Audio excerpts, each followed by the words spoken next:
Well, the Prime Minister you saw there in Sydney today called a press conference in the inner southern suburb of Rosebery to try and push his latest housing plan. But the Sky News political editor, who joins me in a moment, Andrew Clennell, was there with some tough questions for the PM.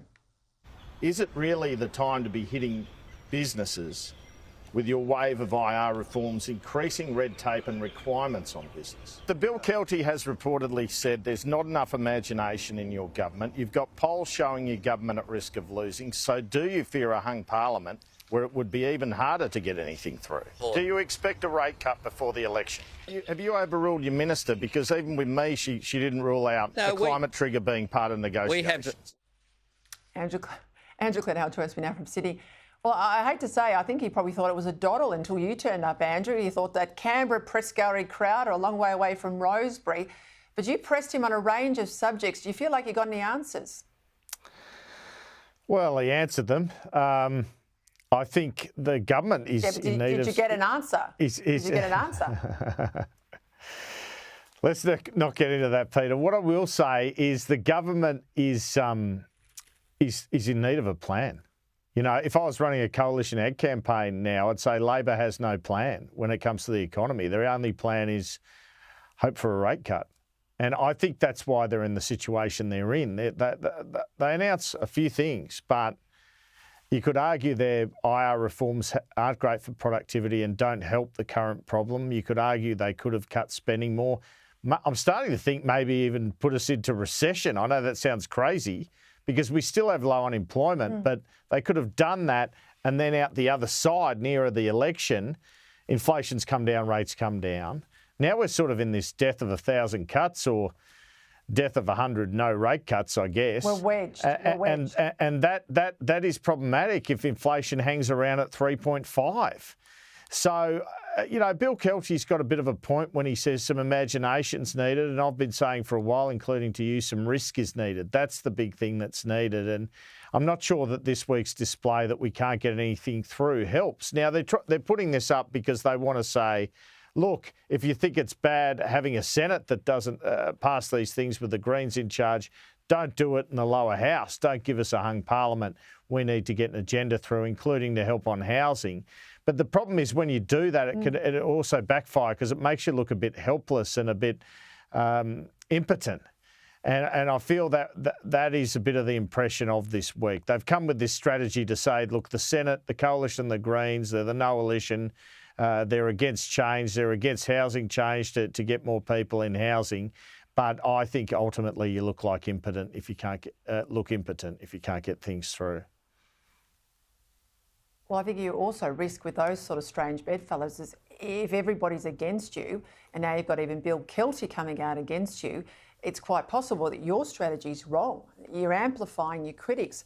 You pushed him pretty hard on the issue of a double dissolution. Let's have a listen. You could go to a DD though, but you probably won't go to a DD because it wouldn't be a great result for you, would it? Well, wait and see. He sort of left it on the table. Was that just foxing though? Do you think he's serious? Yeah, it's foxing because the polls where they are at least, I mean, maybe they'll improve, especially if there's rate cuts, but where they are, a double dissolution would only help the coalition and the front bench in the Senate. It wouldn't assist the government. So there's no point doing it. Another aspect to it is you need a bill voted down 3 times, right? So I believe the Greens are going to move tonight or tomorrow for this Help to Buy legislation vote to be pushed out to November 26, and my sources tell me the coalition will back that. So that sort of negates the amount of time that you'd need for enough no votes on a piece of legislation to pull the trigger. So it's kind of academic. If he had have said, no, I don't want a DD though, I kind of trapped him a bit there, Peter, I must admit. He would look weak. He would look like he was conceding the election. So I don't think he had many options but to suggest, yeah, well, we could do that.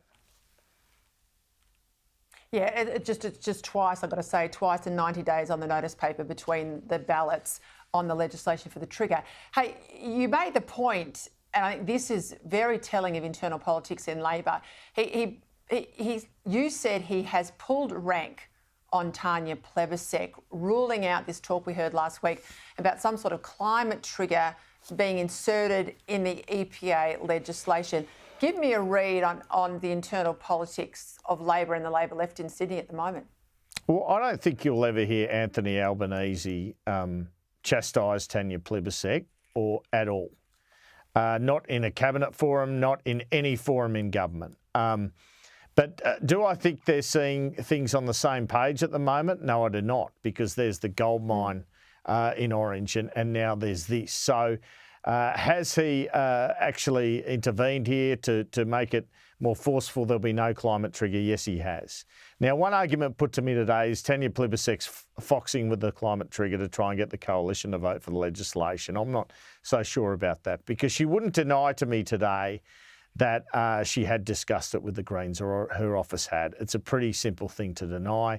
And in interviews with me, and I think a press conference or interviews with others, she hadn't ruled out chucking a climate trigger in there. I think she is to the left of parts of the government on the environment, Tanya Plibersek. And look, she's a person of principle. Good luck to her. But a lot of the positions that she takes could be difficult politically for the government, especially in somewhere like Western Australia. So, yeah, I definitely think he's probably overruled her on this one, but that's a Prime Minister's right, isn't it, Peter?